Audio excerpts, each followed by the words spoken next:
Tere sõbrad! Nüüd saate panna endale Ukraina lippudele lisaks veel Iraani lipud, sest Iraani on vaja toetada.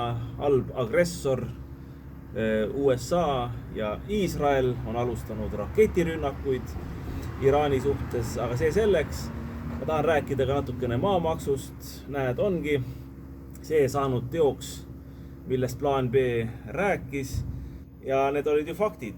Ma olin rahanduskomisjoni liige Tartu linnavolikogus ja kõik erakonnad, kui ma tõin välja selle arvutuskäigu, mida ma olen toonud ka mitmes raadiosaates, näiteks Eesti Kroon ja Plaan B erinevates saadetes ja nii edasi, kus siis põhimõtteliselt maamaksu hakatakse tõstma 100% aastas.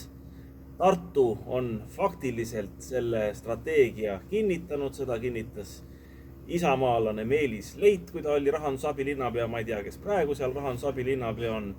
Ja kui ma selle arvutuskäigu välja tõin, et vaata ongi nagu selle vana proual, et kellel üks aasta oli siin nüüd 50 eurot, mitte üks aasta, vaid eelmine aasta 50 eurot ja sel aastal 10-kordne tõus oli 500 eurot. No nüüd hakkab järgmine aasta tulema tal siis 1000 eurot ja siis ülejärgmine 2000 eurot ja siis 4000 eurot ja edasi on juba hirmus mõelda, et 8000 eurot ja 16 000 eurot. See on juba siin 2030. aastaks või midagi niimoodi umbes.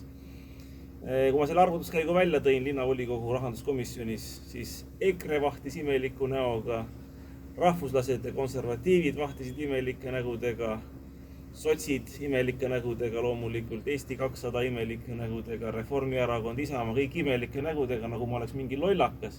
Aga täpselt niimoodi see hakkab olema, kallid inimesed. Linnavolikogu on valitud, 4 aastat tuleb kannatada ja võib-olla tuleb edaspidi mõistus pähe. Mina arvan, et ikkagi plaan B on vaja.